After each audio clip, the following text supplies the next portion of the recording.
અમરેલી નગરપાલિકામાં ઉપપ્રમુખની વરણીને લઈને કોંગ્રેસમાં આંતરિક બળવો સામે આવ્યો છે।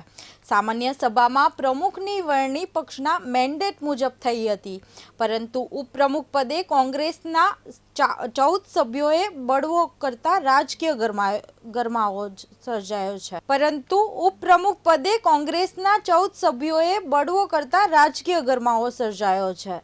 કોંગ્રેસ દ્વારા ઇમરાન મેમણને ઉપપ્રમુખ માટે મેન્ડેટ આપવામાં આવ્યું હતું, છતાં બળવાખોર સભ્યોએ ખરાબ નગોરીને ઉપપ્રમુખ તરીકે પસંદ કર્યા હોવાનું સામે આવ્યું છે। આ ઘટનાને લઈને કોંગ્રેસના અન્ય સભ્યોમાં ભારે આક્રોશ જોવા મળ્યો છે।